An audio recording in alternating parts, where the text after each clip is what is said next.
All right, let's talk about AI in healthcare. There is so much hype out there, right? Today, we're going to cut right through all that noise and get to what's actually happening on the ground. So, let's dive in. So, this is the big question, isn't it? It's the one you always see in the headlines, the first thing everyone thinks of. This idea of a robot doctor, is that where we're really headed? Well, the short answer, nope, not even close. The truth is, the reality is way less sci-fi, but it's also a whole lot more useful. It's not about replacing doctors, it's about giving them better tools. And honestly, that story is way more interesting. And this right here, this just nails it. This is the best way to think about AI's real job in medicine. It's about being an extra set of eyes on a complex scan. It's about sorting through patient data at superhuman speeds. It's about making the whole workflow of a hospital run just a little bit smoother. Okay, so if we're not talking about robot doctors, then what are we talking about? Let's get down to brass tacks and look at the fundamental jobs that AI is actually being trained to do right now in the real world. You know, when you boil it all down, AI is really just about taking these massive mountains of health data and turning them into something, well, useful. It's about detecting tiny signals a human might miss, predicting which patient is at a higher risk of something bad happening, recommending a next step, automating the soul-crushing paperwork, and ultimately trying to personalize care for each individual. Pretty much every tool out there is built on these 5 ideas. All right, so let's start with the absolute poster child for AI in medicine, medical imaging. This is where it's had some of the earliest and clearest wins. And that makes sense, right?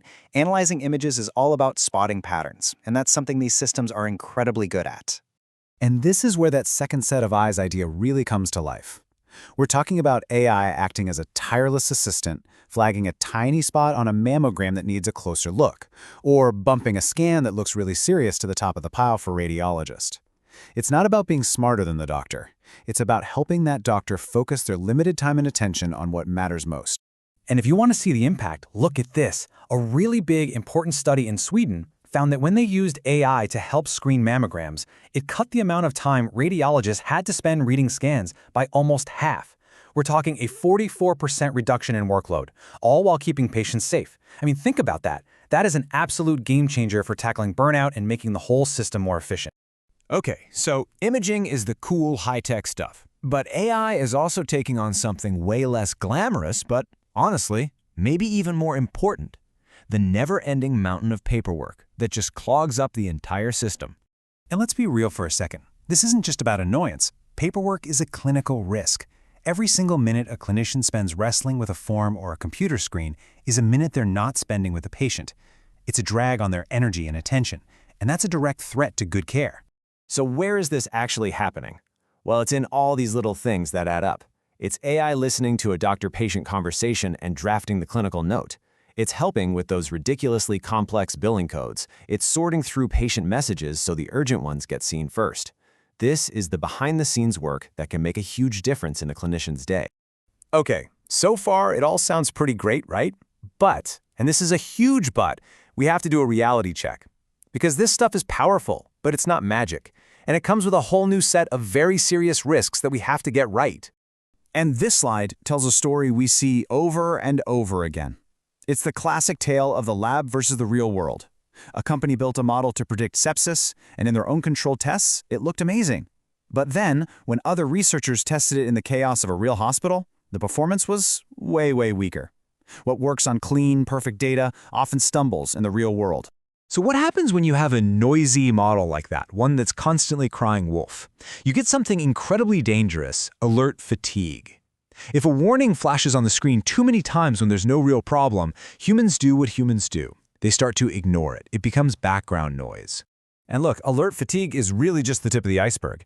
We have to worry about models trained on biased data that might not work well for everyone. We have to worry about models getting less accurate over time as medicine changes.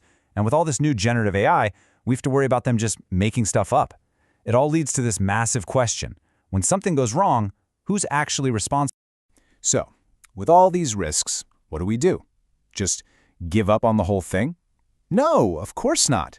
The answer is to build smart, tough guardrails around the technology. And that's all governance really is. And I absolutely love this analogy. It's perfect. Governance isn't meant to be annoying red tape that slows everything down. It's a seatbelt. It's that thing you have to do every single time because it's a non-negotiable safety feature that's there to protect everybody if things go sideways. So let's look at how this plays out with a few common tools. You've got your imaging assistant for radiologists. It's great at spotting patterns, but it has to be tested on the local hospital's own patients to be safe. Or take those ambient documentation tools that listen to conversations. They save a ton of time, but a human has to review the output because sneaky errors can creep in.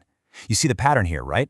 Every tool has its strengths, but also its critical weakness that you absolutely must manage.